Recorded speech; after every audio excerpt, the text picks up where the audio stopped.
Welcome back to Casual Bias Rugby. We got round 4 prediction time of the Six Nations. I am very excited for it. We had a weekend off just to hype us up for this round again. We've got a rivalry once again, and we've got a couple of questions that we need answered. Can Italy go back-to-back impressive performances? I know they didn't get the victory over France, but can they go again, have enough fuel in the tank to go up against Scotland? Can England have a puncher's chance? Do they have that puncher's chance against Ireland? Of course, it's at Twickenham as well. And then finally, can Wales get some result after some of their performances that they've put in and get a result over France? Does France go further in the dumps? Do they redeem themselves a bit with a solid performance? I know they got the results a couple of times. All the questions that need to be answered this weekend. So without any further ado, let's just get straight into it. We're starting off with the Italy versus Scotland game. Now, I did the podcast with Safas Unscripted last night. The podcast is out. If you do like that channel, please remember to like and subscribe. If you like this one, please remember to like and subscribe. This is from an outside perspective. I've got no emotional investment in these games. I'm purely watching it because it's international rugby. I enjoy the Six Nations, and I just want to see some good international rugby. That's what it's built around. So Italy versus Scotland, of course, being played in Italy. Now, Italy, with a very, very impressive performance over France, arguably deserved to get the victory there. Very controversial with the kick at the end. Should it have been retaken? Would Italy have won the game if it was retaken? Probably, because that's just how the story was going to be written. But I mean, a draw still a very good result for Italy. They're getting closer and closer. Last season they had a brilliant game against France, almost won it. France took it at the end. Italy drew it this time around. But the big question is, can they take it against Scotland this time? And Scotland has been very impressive.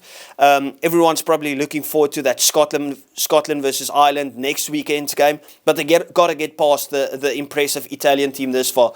In the first game, they were impressive with their attack against England. Second game, they were impressive in defence against Ireland, even though they conceded 36 points. But it's really difficult for a team of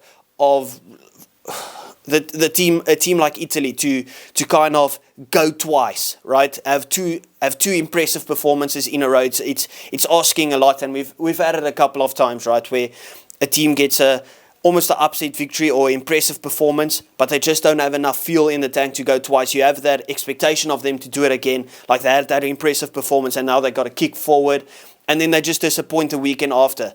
And I wouldn't say it's going to go like that this weekend. I'm predicting Scotland to get the victory because I think Scotland's also very motivated at the moment. Impressive performance against England. Should have got the victory over France as well. And then obviously they dug deep and got the victory over Wales. I do have Scotland to win this game by about 12 to 15 points. This is not a knock on Italy. I just think Scotland will still be very motivated. They won't take Italy lightly, especially after last weekend. And I think the Italian bodies might just be roughed up a bit. I mean, it was still a very, very physical game. They had to defend for large parts against France.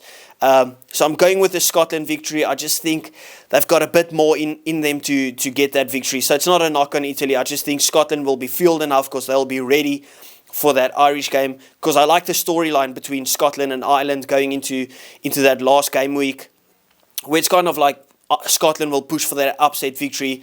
They tried to push for it in the World Cup. Obviously, got demolished by a brilliant Irish team, and they kind of want to redeem themselves, right? They want to get that victory over Ireland. I said it at the start of the Six Nations. That is the game that they will be eyeing up. So Scotland by about 15 points. Moving on to England and Ireland, we got a derby. And does England have a puncher's chance? I think the biggest question lies not in they have to get their selections right. Well, with Alex Mitchell back, I think Marcus Smith is back in training. I'm not sure. I do not have any of the squads yet.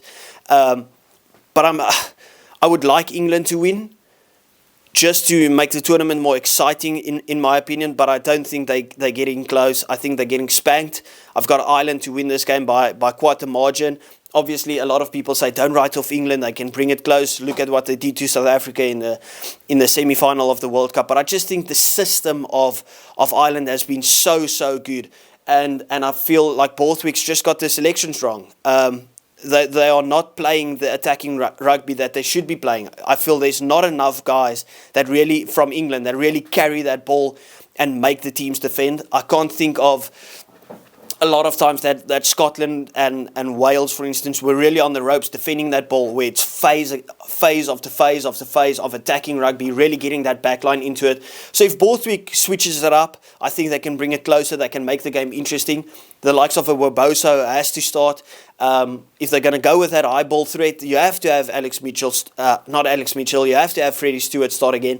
I think Furbank, he had a very, very average game after he scored his try. He's not defensively as sound, and you know that England's going to have a lot of defensive work to do against Ireland. They are absolutely brilliant in retaining the ball and making it defend for large parts of the game. So they really got to get that defensive line sorted out. I'm not sure, is Tuolagi there? I would go with him in that 12 jersey.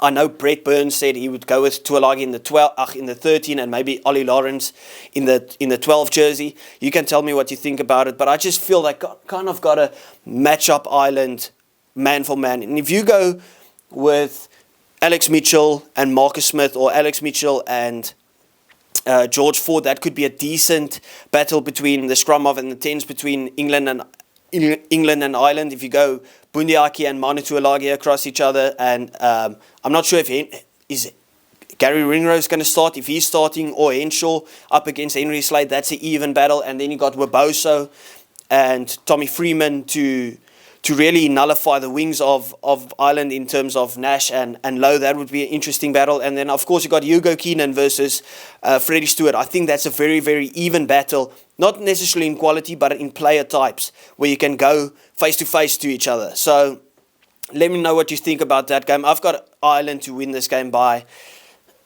I'm going 19 points. I'm going with a runaway victory for Ireland. It's just been that they've been so impressive. And with the way that they attack, and England not getting that defensive line right under Felix Jones, I just think it could be an absolute nightmare story for England. Moving on to the final game, we got Wales versus France, and I don't think it's that controversial thing to say. I think Wales have been the second most impressive team in the world in this tournament. I know they haven't got the results, but I think they've played the second best rugby. They've really showed heart. And kind of that you have something I bring into perspective while saying that is the expectations that we had of them before the tournament started, right? Because we all thought it's them or Italy getting the wooden spoon. And fair enough, okay, they still need to beat Italy to get the wooden spoon. But I think they've really showcased some heart and fighting spirit. And Magic Warren Gatland has got the best out of this team. I think there's a couple of standout players. We made a combined 15 before the tournament, right, of all the teams combined, saying who we think will be standout performers. And I'm guilty of it, because I said I can't think of a single Welsh player that would get into this team, right? I mentioned injured Jack Morgan is the only guy that gets close. Now I'm thinking there's a close shot that all three of the loose forwards gets in. I think Tommy Raffel has been absolutely brilliant. I think Aaron Wainwright has been absolutely scintillating.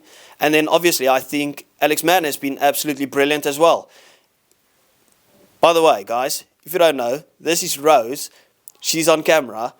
Rose, we'll talk later. We're shooting a video for Casual Bias Rugby. Okay, bye. So that's the appearance. You guys have probably seen it before on the channel. And France has just been absolutely dog shit. Okay, I know I kind of just drifted off the point. But Wales have been absolutely brilliant, in my opinion, in terms of where we predicted them to go. France, on the other hand, I predicted them to come second. They've been the worst team.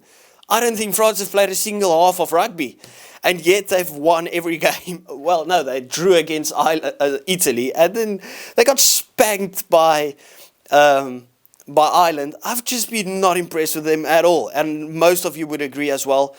Do we see them getting a victory over Wales this weekend? Once again, I don't think the cookie crumbles on your side. Okay. 3 times in a row. I think Wales get the victory over France by 1 point. I've backed France every single time, but I'm backing Wales this one time. Wales by 1 point. Write it down. Love it. See you next time. Thank you very much.